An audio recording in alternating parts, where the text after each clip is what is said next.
Kriega Bundle. Welcome back to the channel, everybody, and welcome to the library.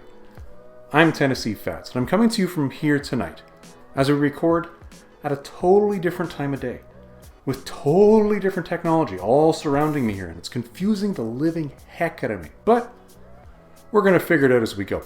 Today we're shooting a video that's kind of important to me, and I'm actually excited about because it means I'm now within the 1 year late window of Titan's Conan the Barbarian comics. Today I'm going to be walking through Titan's story arc number 5. Now, this is one that came out between December of 2024 all the way up to April of 2025. It's 4 parts that goes over issues number 17 through 20. But really, it's a story that's made up of 2 different stories, which kind of caught me off guard. What we're going to do today is what we normally do on the channel. We're going to turn the camera around, sit down at the desk. We're going to walk through each one of these issues, what was in it, what happened, who worked on it, and at the end we'll do our wrap-up of Tennessee Fats. Well, what do you think? The million-dollar question, should you go buy these? So without any further ado, we're already late. We're within 1 year, but we're still already late. So let's turn this thing around and let's get into the books.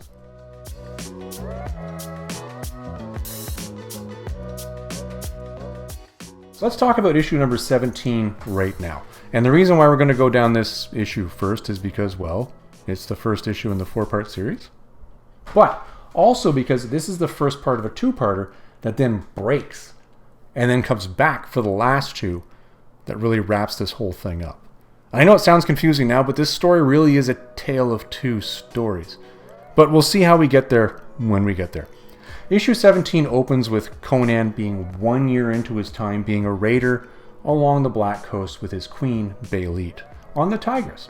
And the Tigris, after a year, is a little tired.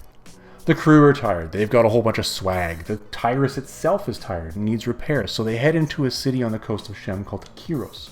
And while they're there, Conan and Bêlit are to go off and really just enjoy what the city can give them. Conan's really quite uncomfortable with this. And it's quite interesting as he goes through this. You could see him constantly, like almost crawling in his own skin in the art, in that he wasn't comfortable just being out amongst the lay people anymore. Because he's now Amra, and he's there with Bêlit. He's terrified that they will be lynched. But Bêlit is calming him along the way, saying, no, you need to understand. We trade with this port. We pay them enough in gold, they allow us to fence our stuff. We fix the ship. We get our provisions, everybody turns a blind eye, and you know what? They get some loot, and we get fixed and on our way. And we kind of leave more of their ships alone. Conan's still not entirely buying this, but Bêlit's like, no, trust me, it's all good. And they head off to a bar that's called the Hidden Haven. Now, inside the Hidden Haven, really you see a little bit of a back and forth banter between Conan and Bêlit, which harkens back to what Marvel was building with the Bêlit character all the way back when they introduced her in issue number 58, coming up to issue number 100. And one of the main centerpieces of this story is the mating dance of Bêlit. Bêlit once again is there showing her appreciation for Conan, physically, and saying, this is me and I am yours. She really wants Conan to know that she is attached to him. And it's interesting seeing this entirely different take on what Marvel called the mating dance of Bêlit. Because if we remember correctly, the Marvel version of this actually got a slap on the wrist and had to be edited because of the Comics Code Authority. We've talked about that very topic on this channel a couple times. And if you're interested, I'll try to find the link and I'll make sure I put it in the description down below on this video. Well, what happens is this is observed. People in the bar see them spending gold. People in the bar see them heading upstairs to the room. Their paired nest that they've booked. And of course, there's Conan being the Hyborian Age Rico Suave, and well, there's Nookie involved in the middle of the book. But after that, there's a conversation. And this sort of sets the tone for Bêlit and how we see her portrayed in these 2 issues. And what happens here is you see her discussing with Conan, saying, well, I want all the gold in the world. Whereas Conan is happy just with the gold he can carry. It's interesting that these 2 have this disconnect here where she wants more and more, and he's just content with enough to feed him tomorrow. When the conversation's over, though, they're beset by thieves. Thieves who watch them throwing around a lot of money, who have now broken into this place and just plan on slaughtering them and taking their money. And that doesn't work well for the thieves. They end up getting completely slaughtered down to their leader being the last one left, who is female. Conan, because of his staunch sense of moral authorities, has a real distaste for killing females. He doesn't like this idea. And he says, well, Bêlit, it's on you. Here's the dagger. And the thief, Tanisha by name, begs for mercy and says, no, don't kill me. You were just something that we were going to do along the way, and tomorrow we've got this big score because there's these Stygians in town, and they're dealing with this guy who's an antiquarian, and they're going to buy something, and we're planning on robbing both of them at the same time. Now that I don't have a crew anymore, why don't you guys work with me? Now, at this point in time, things go a little weird for me as a Bêlit fan. And I think I see where Titan was going with this. And we'll talk about this in a second. But really what happens is Conan's like, hold on, whoa. You want me to trust you? You and your flunkies were in here trying to kill me. But Bêlit's like, I entirely like this idea. I disagree with you. I think we should take all this Stygian gold and spill as much Stygian blood as we can. And this is really where issue 17 stops. Now, there's two things here that Titan's really leaning into. And I do this in such a way because I think that's what they're going for here. So let's just label it as what it is. We remember back in the Marvel days when Bêlit was introduced. That was in issue 58. She unfortunately passed away in issue number 100. There's a lot of issues in between there where Marvel and Roy Thomas really built up the story of Bêlit. Who is she? What is her origin? What did she do? And really, Marvel wrote in a wonderful backstory for her that involves Stygians and her vehement hatred of Stygians. Why she doesn't like them. And Titan's leaning into this here. We haven't really seen much of a sense of why she should hate Stygians in any of the Titan work so far, but you clearly see it here. And I'll give Titan that. That's a real nod to the tap of the hat to the Marvel folks. I get it. You've done well with that one. The other aspect of this, though, is the one that sort of made me go, And I think I see where we're going with this, but let's walk through this slowly. In issue number 100 of Marvel Comics, as Conan the Barbarian, we saw something drawn in there which was kind of alluded to in Howard's Queen of the Black Coast. And some of the other comic adaptations really leaned into it, which is almost this sense of mania that Bêlit has with regards to jewelry, with heists, with loot, with holding as much as she can. And really you saw that in issue number 100. You saw her behavior and the leer in her face and the look in her eyes when she was looking at all the loot that was up that river that eventually led to her demise. And at that point in time, I had always assumed that what Howard was trying to lean into there was the fact that maybe the treasure was cursed. But we saw 2 points in this story which kind of lead me to more to lead into maybe Titan's thinking this is a Bêlit thing. The first was her conversation with Conan, well, when they were having happy talky time, let's call it that, where she's saying, no, I want all the gold in the world. But here you see this where she's literally had this individual come to her, planning on killing her, and she's willing to just flip sides on this one and say, no, I'm willing to work with you. Let's go get all that gold. So, is this really a Bêlit mania thing? Is this what Titan was going with here? I kind of think they are. But, this is where I kind of get a disconnect. And this disconnect doesn't kind of work for me as a Queen of the Black Coast fan, because Bêlit spent all those years building up her rep and becoming the Queen of the Black Coast. Because of her smarts, because of her chops, because she was able to see things. Trusting this quickly on a flip might not be such a hot idea. This could come back to haunt her. We don't know yet, but now we have to go into issue number 18.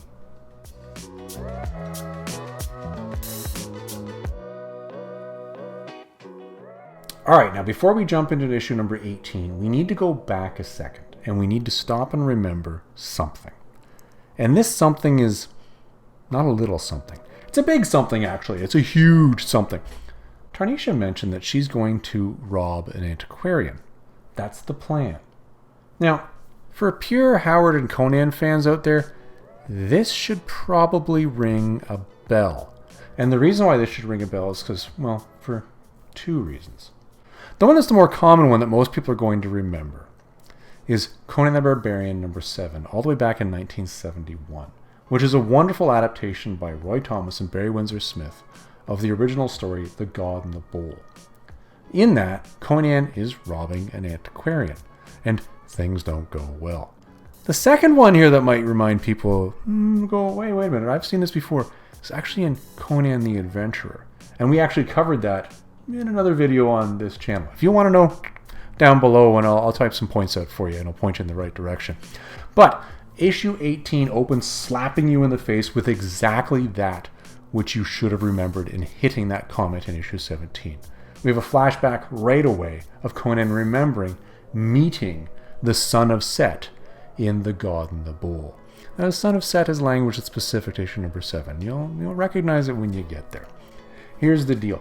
Conan's not liking this. The idea of robbing Stygians, not good. The idea of dealing with anything that has to do with Set, not good. He's not happy with this, and issue 18 starts with him having a conversation with Bêlit about this very issue. But Bêlit is not bending on this. No, Conan, we are going to do this. We are going to rob this. This is going to make sense to you. And Conan actually calls out the very thing that I mentioned about issue 17. This person wanted to kill us. Are you kidding me? And Bêlit's response was, well, you wanted to kill me, and look at you now. And Conan says, well, that's different. But then the topic changes, and this never really delves further. And it should have. Here's the point Conan was making. He almost killed Bêlit, yeah, and her crew, yeah. Why? Because he jumped on her ship. Why? Because she was attacking his ship. She was going to murder him. This is called self-defense. And it just so happened while he was defending himself that, Bêlit kind of noticed him. This is different. This is a thief breaking in. And Bêlit seems to be leaning into this mania, this sense of, no, I need that loot. I need to kill Stygians. Let's do this. Conan's overridden, and Bêlit decides to go with it. They all decide to make a bond, and yes, they're going to go through with this. Throughout the course of the day, they have a conversation where they're being told, well, yeah, what's going to happen is these Stygians are going to arrive at this place. They're going to trade. They're going to bring lots of loot, so we're going to leave with their loot. And this thing called the Fangs of the Serpent is apparently what the Antiquarian has, and we're going to take that. Now, the Fangs of the Serpent, that might ring a bell. Why does that ring a bell? We have the poster over there. Yeah. The Fangs of the Serpent is all the way back from the Conan the Barbarian movie. 1982. That's right. The dual dagger thing with the stabby. That is apparently what people are after here. And the plan is that first it was going to be Tarnisha was going to cause a distraction at the gate. Bêlit and Conan would break in and take everything. Tarnisha then turns around and says, whoa, what assurance do I have that I'm getting anything? You guys are going to come back for me? Are you kidding me? You want me to fall for this? And again, Bêlit finds herself being manipulated by this thief. Okay, fine, I'll cause a distraction, she says. You guys go and break in. All right, so she comes along to basically cause a distraction at the front gate. She's going to come along as a dancer or as a lover or whatever it is she's presenting herself as, while Conan and Tarnisha climb into the Antiquarian's property. They climb in to see a Stygian priest, 2 guards, and the Antiquarian having a conversation. The Fangs of Set are brought forward, and yes, they are exactly what you expected to see from the movie. Yes, it makes sense. You recognize this. Within fairly short order, the distraction starts. And at this point in time, the Stygian priest says, I'm not wasting any more time with this. Tells the guards in Stygian, kill everybody. And we'll get out of here, because I can tell you right now, that's real. I don't need anybody to authenticate it. I've got to take this home because the Master of the Black Ring needs it. That's Thoth-Amon, for those of you who don't know. Conan and Tarnisha come in and see that things are going south. People are getting slaughtered. While Bêlit is outside strangling the one Stygian guard that's standing outside, there's a fight that happens inside. Conan is slaughtering his way through other guards. Tarnisha decides to break on the Stygian priest, and the Stygian priest grows scales like a snake, gets really strong, and fights back. Conan then gets involved in this battle after he's done with the, guards. The net effect is, this snake guy isn't exactly somebody to be messed with, and he does end up stabbing Conan in the stomach with the Fangs of the Serpent. It looks like a pretty bad wound. And just as he's mumbo-jumboing over Conan, and Conan doesn't understand a word he's saying, he's unfortunately killed because Bêlit comes in and throws a dagger at the base of his skull and he dies. And that's the end of your Stygian priest, and you don't really have a sense of, what was happening here? What was the story? Bêlit is trying to get Conan out. She asks Tarnisha for help. Tarnisha's like, no, forget it. I'm taking this dagger and I'm out of here, and just abandons them. Guess what? She did exactly what you expected her to do. She's a thief that was going to kill you. Big surprise there. Bêlit and Conan make their way through the city back to the ship where Bêlit is now hopping mad. She's planning on going back with everybody guns a-blazing, figuratively, And they're going to slaughter the city just to find this Tarnisha. And Conan stops her and says, no. Listen, I'm all bandaged up. We're good. This is not worth it. We are going to die. We're fully provisioned. The repairs are done. Let's go. And Bêlit is so angry. She turns to him and she's like, oh, well, you traitorous And she finally realizes, actually, but you're right. And this is kind of where the intelligence comes in.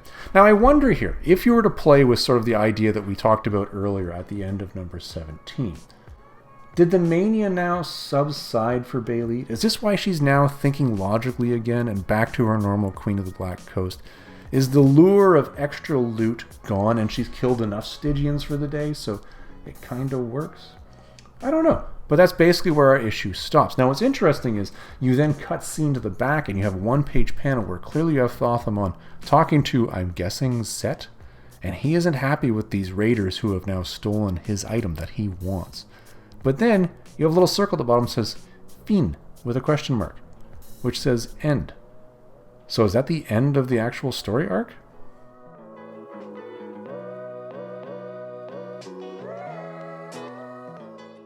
Alright, so now we need to continue on into issue number 19. Now, issue number 19 is where things get a little weird. You remember at the end of issue 18, I referenced, there's a little Fin at the end of this story. Are we done?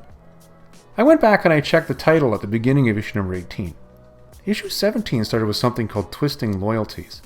Issue 18 didn't carry that forward. It was something else altogether. It did say part 2, though. Okay. But the Fin kind of made me wonder. So I open up issue number 19, and I'm confused for a couple reasons. One, we have a totally different artist. Doug Braithwaite is back in the story. Okay. Did we change the story, though? And then I get to the title page. We're back to Twisting Loyalties part 3 now? So we are continuing. But what happened? Now I jump back to the beginning again, and I have a small blurb that tells me we're now 2 years later in Conan's life. He's finished his raiding with Bêlit. Not through his choice. Unfortunately, Bêlit's gone. This story, I believe, takes place right after the events we would call the conclusion of the Queen of the Black Coast. Conan has started a funeral pyre. He's watched it occur. He's now meandering inland in the Black Kingdoms, going through, well, swamplands and all sorts of mess, dealing emotionally with the loss. What's interesting here is because two things have occurred. One, we see Doug back in art on this one. Now, what's interesting that we've noted on this channel a couple times is that it seems that Doug's being brought in when we have the stories that have more of, well, the feels in them. When Conan's dealing more with an emotional struggle, Doug seems to be the one that's being chosen to deal with it. And that's now what happens. Conan has lost Bêlit. You can tell the theme is clearly set here. He's going to be dealing with a lot of emotional issues in this particular story arc. But this is just parts 3 and then 4, I guess, now? Why did we break from parts 1 and 2 this much? It really does shift the dynamic of, well, the feeling of the story overall. Now, it's an interesting aside. I'm going to point this out right now. In that little blurb at the beginning, where you had to go back and say, wait a minute, are we still in the same thing? You get a nice write-up there that talks about what happened in issues 17 and 18. But the one thing that throws you off, though, is it references that this Stygian priest turned into a snake man. Snake men don't look like that. I'm not sure what they were going for there. I don't know. That's one that kind of makes me as... why? I don't understand that. But set that aside. Conan is now meandering into the kingdoms. And as he's going along, he's exhausted. He's fighting his way through. He's using all of his sort of wilderness skills, really, to survive in a jungle. Now, he's gotten used to jungles somewhat. But you got to remember, he's still someone from Samaria. That's what he's built for. So this is different. These are different things he's dealing with. And at the end of this, well, he gets into a little bit of a fight of a crocodile. And after he fights off the crocodile, he gets a sense that somebody's following him. And that he's kind of being tracked. But whoever's tracking him is being very clever about this. But if you look, you can clearly see the signs. So he sets a trap a la the Hobbits. And I mean this really is a Hobbit trap. Fire on a mountain, well above the ground. You can see it from a mile out. Because why? You're making toasty taters. Because it's time for 11sies. I don't know why. I don't understand Hobbits. But I do understand what Conan was going for here. This trap was meant to draw out his pursuer. And when that pursuer does attack, it's a panther. He fights this panther within an inch of his breath. And it's only when he's about to die he remembers Bêlit and suddenly has the strength to throw the panther off and deal it what should be a killing blow. And as he's looking over going, why are you attacking me, Panther? What made you do this? You're no normal Panther. It transforms, and the issue ends with Zula standing there saying, I am sworn to kill off all the worshippers of Set. Zula, back in print. Oh yeah.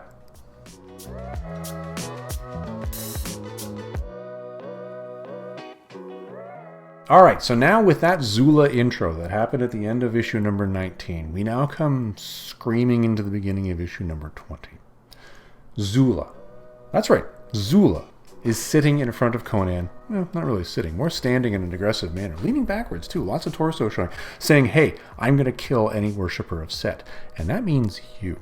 Conan is quite perplexed by this and starts a conversation. And it's interesting that you see Conan taking an approach to this that I really didn't expect. Zula is continuing the attack, and Conan clearly recognizes that this individual is misinterpreting who he is, and is attempting to stop the fight. A, to save his life, B, to save Zula's life. And at one point in time, through the whole conversation, he manages to get his hands back on his Pictish blade. Yes, that Pictish blade, because this happens earlier in Conan's life. And he's got the Panther with the blade, and he's saying, yield, damn it, I don't want to kill you, I'm not a worshipper of Set. And the Panther once again changes.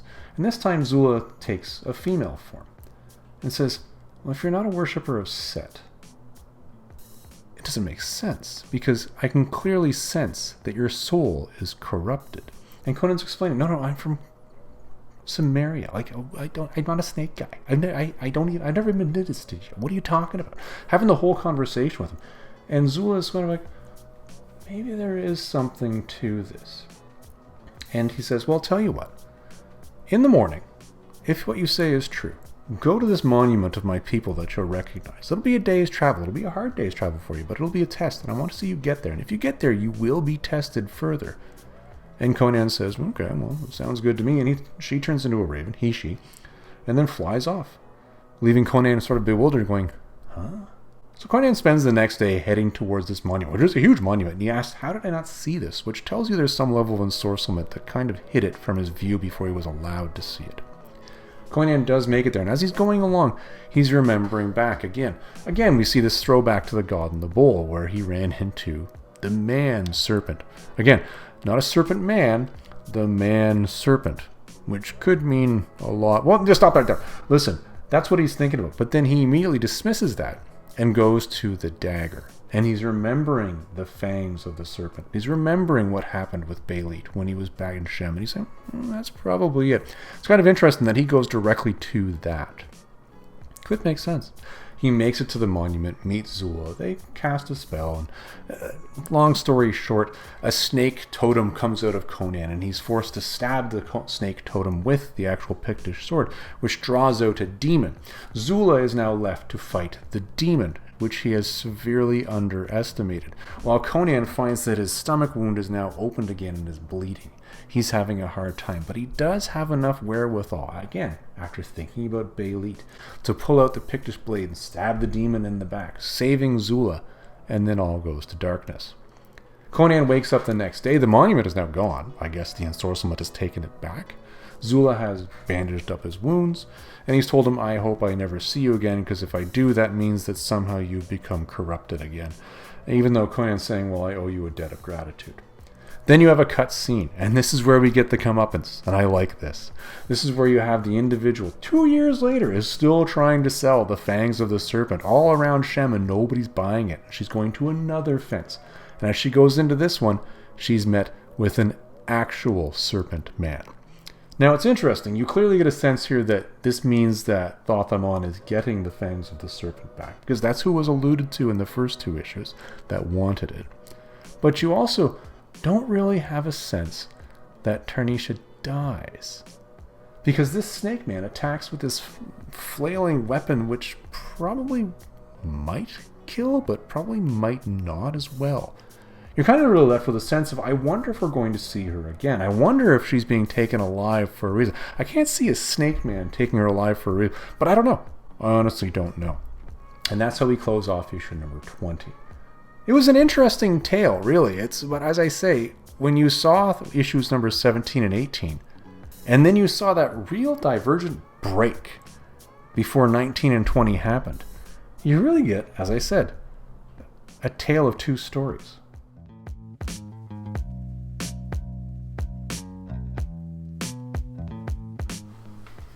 All right, let's wrap this bad boy up. And let's answer the two most important questions that I get asked the most as a Conan guy. Tennessee Fats, what did you think of it? Tennessee Fats, should I go pick it up? Now, I do believe the answer to number one is probably going to spin into the answer for number two, so let's jump into number one first. What did I think of this? Well, honestly, the story left me really confused. And I don't mean that as in I didn't understand what was happening in the events of the tale.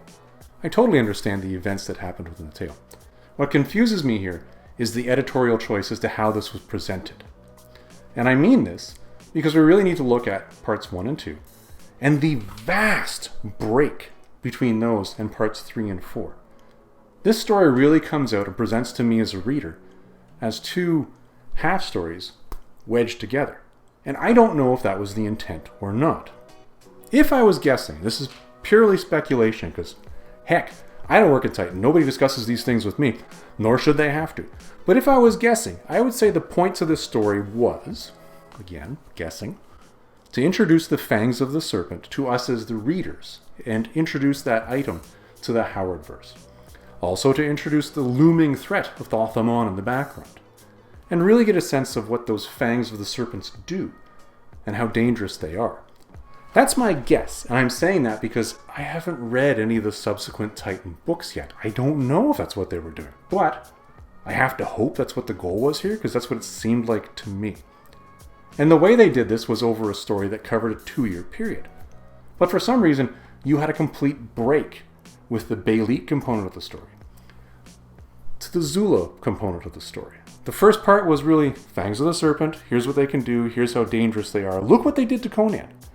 And the second part was, here's Zula, here's what he can do, look what he did to Conan. And at the end of this, Conan wanders off. And you do get a sense of comeuppance for that thief that was a little bit of a backstabber. Okay, we still have some questions about that at the end of the day, but I'm sure Titan will resolve all of that in subsequent issues when I get more into the series, or even into the offshoot series that come out of this one. But it's that real break. The artistic style done very differently. The story writing very differently. When I read part 1 and 2 on its own, and I stopped and I saw the word end at the issue of 18, I thought, oh, 2-part story. Fantastic. And I thought, wait, Tennessee. Everything's been 4 parts so far. You better go check number 19 before you just wrap this bad boy up and make a video about 2 issues. I'm glad I did. In fact, before I recorded this video, I actually pulled my next issue in the series just to make sure it did not have twisting loyalties in the title. Fortunately, when I got to the last page and I saw the title, it had something to do with snakes. Totally not twisting loyalties, so we know this one truncated and ended here. But I don't really have a sense of why these were broken the way they were. I think this could have been put out as 1 issue of Savage Sword of Conan, maybe? Perhaps the tales within there, and maybe throwing in the commonality of a common artist across them to really tie the whole thing together, to let you as the reader know this is part of one overall story.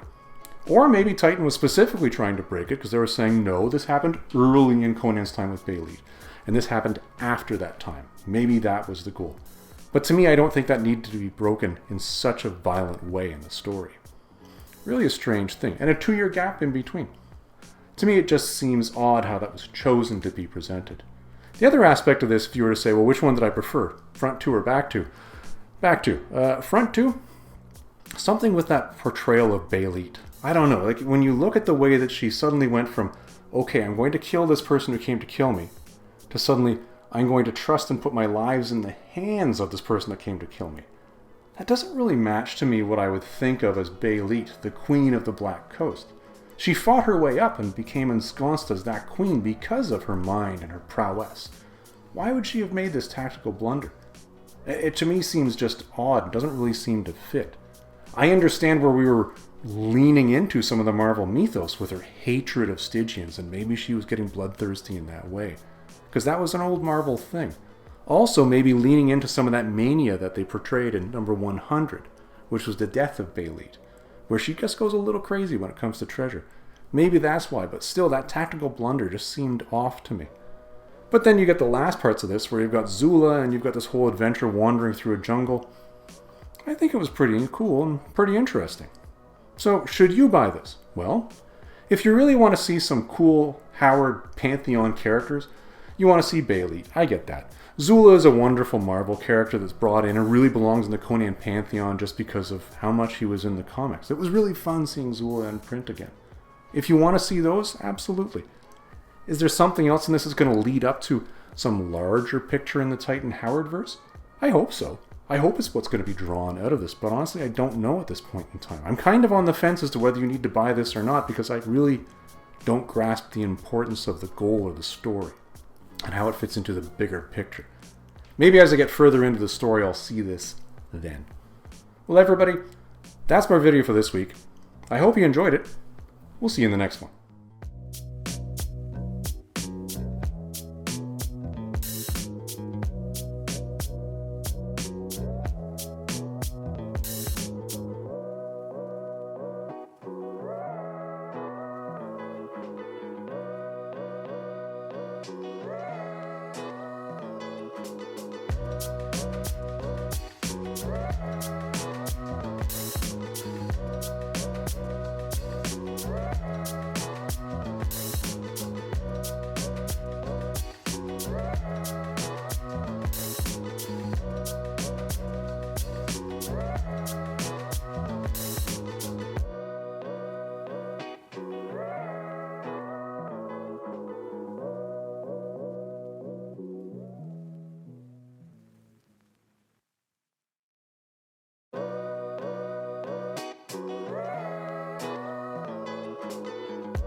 'Cause it's gone, daddy, gone, the love is gone away. Do-do-do-do-do-do, gone away. Let's put the coffee down before I make a giant mess, and boom, world's squeakiest chair.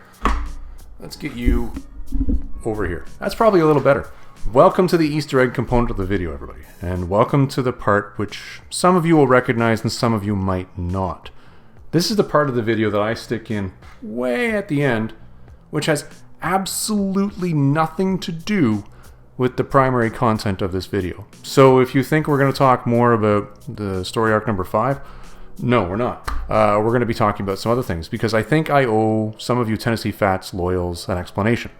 And the explanation is in what the heck is so different about this video. And you might not have noticed it, but I can tell you I certainly noticed it on my side, so let's just quickly walk through some of the things and changes that have run into this one, which is kind of just peeling back the veil a little bit and giving you guys a bit of a view into, well, how did these things happen? I gotta tell you, I have been shooting these videos for years, literally with nothing.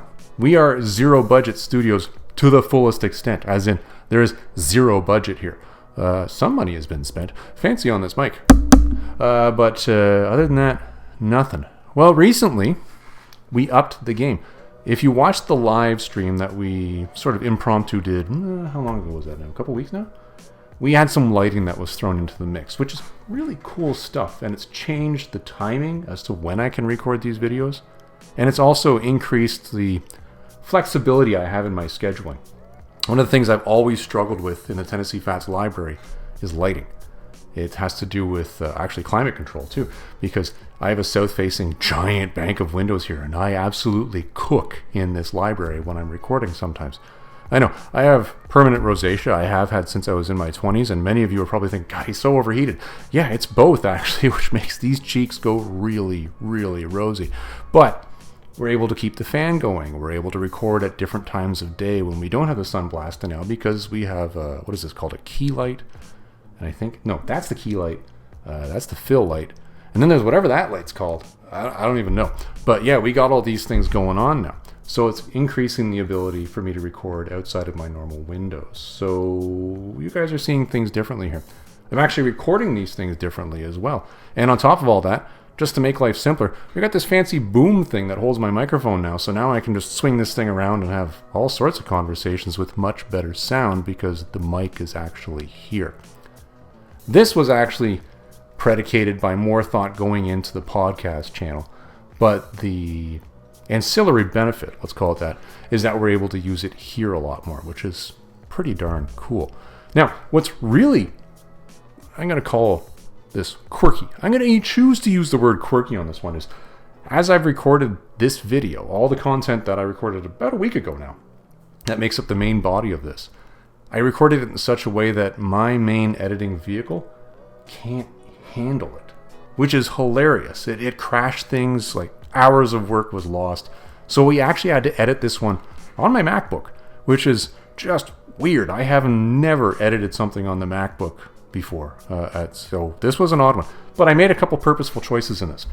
One of the things that some of you may have noticed who are regulars of the channel is that I didn't stick imagery of the comics in this one at all. Actually, and that's probably going to be one of the things that most people are not going to like about this video, is that I haven't put pretty pictures up of the insides of the books and the outsides of the books throughout the actual video. I wanted to try something different in this one. I wanted to literally just have this one focus on the story and the books, which is why the only images you saw of the books are on the thumbnail at the front and in that image that we had closing at the end. So that's different. And I know some people might want more of those. Some people actually might not have even noticed. I imagine most people will have noticed. If you want more of those, let me know. I mean, if it's something that you guys really want to see in these reviews, I can try to squeeze it in there. I don't mind. But really, at the end of the day, I just want to make this thing more about, let's talk about the books. So that's why it's not there. So that's the administration piece of this that I wanted to cover, because things are, as I say, different in this video. And hopefully you guys like the upgrades and you like the changes. Some of you might not have even noticed. In fact, I imagine most people probably would never even notice, because, hell, how many returning viewers do I actually have? That's a valid point. Anyways, that's the administrative side of things. Let's talk about the next steps and some other fun things. And I thought I would share these with you guys because some of these are going to be Conan things Actually, none of these are going to be Conan things, but these are things which are kind of Conan adjacent that we do talk about on the channel a fair amount. And I'm kind of excited about these because I got some pretty major pieces into the Tennessee Fats collection over the last couple weeks. And they're kind of fun. And it really does surprise me. The first one, if you're part of the Angry Mob, some of you may be who are watching this video, I already made the announcement there, but I became a member of a, well, rather exclusive club over the last couple weeks, in that I now own a copy of Heavy Metal Magazine #1. That's right, I was out in a rather sketchy show, and there was a guy there who had a certain book that I wanted, as well as some other books that I wanted. And I decided, heck it, let's pull the trigger. So I've got it right here, my reader copy of Heavy Metal Magazine #1. Now, this is not a 9.8 candidate by any means. If it was, this would have cost a hell of a lot more. But I actually own it now, which is really, really cool, and I'm really excited about this. And I'm going to be able to read this now. Now, there are a lot of key pieces of heavy metal mythos which start in here. There's some really classic Richard Corbin in here, which is covered in the Den collection that I have over there in the library as well, but reading it in here is quite a thing. Early Mobius as well, so that's kind of cool. I'm really excited about this. I may do a video later, and that one I might actually do more focus on the book. We'll turn the camera around, flip it down at the desk, and maybe flip through some of the images in here. This really was a ground-breaking piece when it came out, so that's kind of cool. Some of the other things, though, and I wanted to make you guys aware of these, if you're an aficionado of some of, well, what we'll call some golden age comic artists that really carried on through into a later era, but a lot of their later stuff is kind of missed. Or if you do find it, it's too darned expensive. There are opportunities out there for you to really tap into some different ideas here. And this same vendor had a couple here. And I wanted to share these with you as well, just to point these in the right direction if you're a fan of, well, not Golden Age, because Steve Ditko is not Golden Age. He's definitely Silver Age. But Steve Ditko does work in here. Joe Orlando does work in here. Ernie Colon does work in here. A bunch of work is in here. And it's within this title and this run, but a lot of people don't pick it up just because of, well, maybe they have some sort of aversion to the content or the genre. And that's the Eerie and Creepy magazines. I went out and I picked up, so I've got Eerie #3, #4, #5, and #10. And these have some fantastic work on them. Like #5 has a Frazetta cover on it of a wonderful dinosaur.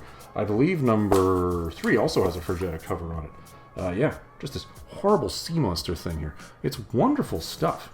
And I don't know how much of this is coming through on the camera. What I'll probably do is when I close off this particular Easter egg, is I'll take images of these and have them go on just at the end there for a second so you guys can get a closer look at those.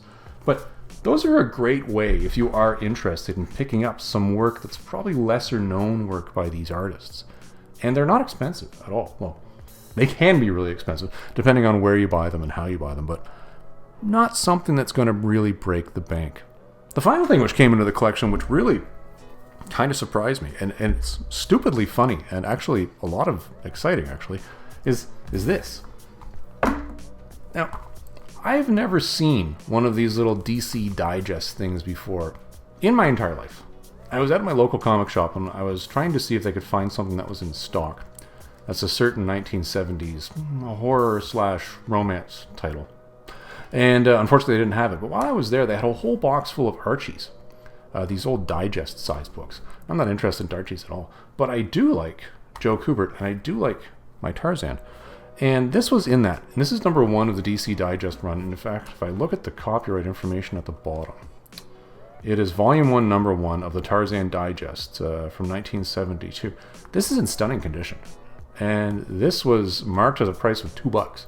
Now, my local comic shop just threw this in for me and gave it to me and said, enjoy it, which I'm really thankful for. And I've been reading through this because I thought, well, what's really in one of these things? Now, what they normally do in these digests, from my understanding, is they have to trim stories somewhat. And in fact, there's a couple Conan digests that I have, which include reprints of stories that were in the Conan the Barbarian original Marvel comic book. And if you look at those and you put them side by side, you'll see how they cut the images in the page layout to move things around. And there's a lot of images and a lot of story that's actually left on the cutting room floor when they do that. And I tell you, I read the first story on this one, The Rite of the Great Apes, and this I do seem to remember vaguely And this story in here is only 5 pages long, and I'm like, that can't be the full story. This seems off to me. But I'll tell you another story that is in here is Tarzan and the Ant-Man, which is actually an old Edgar Rice Burroughs story. And that story is actually covered a lot in the Jose Philippe Farmer book, Tarzan Alive. He discusses that very story a lot, and possibly what Burroughs' motivation was in making that story. And it's interesting that when I read that in here, this is almost a complete retake of that Tarzan and the Ant-Man story. And the art in here is, it's classic, well, Tarzan art. Like what you look in here is exactly what you see is what you're going to get. Let's just put it that way. But this is a great way to pick up some digest information of some old reprint stuff that you might want to read. And it's a great little reader copy. I'll tell you, I've been throwing this around, and I've thoroughly enjoyed having something this small around just to flip through and enjoy. It's like when Marvel did that reissue of the first 10 issues of a lot of their 1960s Silver Age material. And you could pick them up in little books like this. And I have a couple of them over there. In fact, when you look at the library shot that I open with and close with in these videos, it'll be over my upper left shoulder. There's a whole bunch of them there, right beside the weird fantasy and eerie collections I've got up there. Really fun things to read. And I'll tell you, the funny thing about reading those is you realize how bad some of the early writing is in Marvel. And it really makes you, and I'm going to say this and use the word facetiously, marvel at the fact that Marvel actually lasted as long as it did, given that that's the quality they were spitting out back then. And given the fact that everybody says their stories were so much better back in the 60s, it really makes you wonder how the viewing and reading public thought that the DC work was really that bad when they thought that was better. It's somewhat shocking in a lot of ways. But I tell you, in that format there, the Amazing Spider-Man one is probably one of the best ways to get some early Ditko copies in and really enjoy the art that he did. And, well, outside of the creepy issues and the eerie issues that we've got over here that I just walked through. Fun stuff and really interesting things that came into the collection. Just wanted to share those with you guys as a bit of an Easter egg and to point you in that direction if you are interested. Another little, well, what would I call this? Sort of me tipping my toes into the waters is I actually picked up a pulp.